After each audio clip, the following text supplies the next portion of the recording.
السلام علیکم ورحمۃ اللہ وبرکاتہ۔ داڑھی کاٹنے کے جرم میں 4 طلباء کا اخراج۔ دارالعلوم دیوبند نے جدید و قدیم طلباء کے لیے جاری کیا سخت انتباہ۔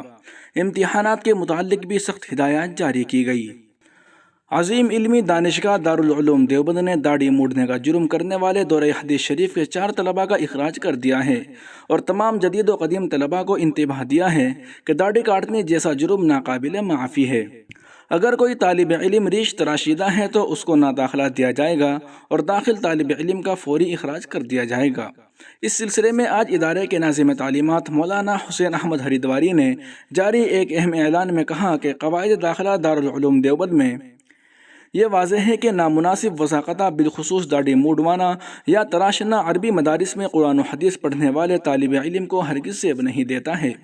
مذکورہ بالا حرام عمل عالم دین کی ثقافت کو مجروح اور اس کی حیثیت عرفی کو داغدار بنا دیتا ہے۔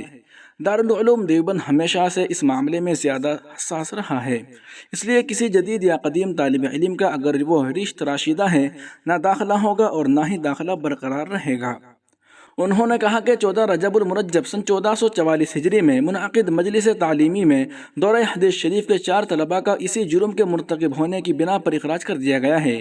پھر مجلس تعلیمی منعقد 27 رجب کو ان تمام طلباء کے معافی نامے پیش ہوئے، لیکن مجلس نے ان کی معافی کو قبول نہیں کیا اور ان کے اخراج کو برقرار رکھا۔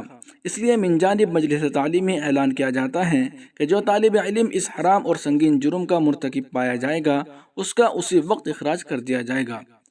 ادھر دوسری جانب مولانا حسین احمد ہریدواری نے طلباء کو سالانہ امتحانات کے متعلق بھی ادارے کے قوانین پر عمل کرنے کی سخت ہدایات دی ہے اور کہا کہ امتحان گاہ میں کوئی طالب علم کوئی کتاب یا کاغذ یا اخبار یا اسی طرح کوئی تحریر ہرگز ہمراہ نہ لائیں۔ نیز امتحان گاہ میں موبائل لانا بھی سخت جرم ہے۔ امتحان گاہ میں اگر آپ کے متعلق نقل کرنے یا کسی دوسرے طالب علم سے بات کرنے کا ادنا بھی شبہ ہوگا تو آپ کو اسی جگہ سے دوسری جگہ منتقل کر دیا جائے گا۔ ضرورت بشریہ سے فارغ ہو کر امتحان گاہ میں حاضر ہوں اور اپنی کاپی کو دوسرے طالب علم کی نگاہ سے بچا کر لکھیں، ورنہ نقل کرنے والے اور نقل کرانے والے دونوں طلباء کا امتحان سوخت ہو جائے گا۔ دوستو، یہ خبر دیوبند ٹائمز پر جناب سمیر چودھری صاحب نے پوسٹ کی ہے۔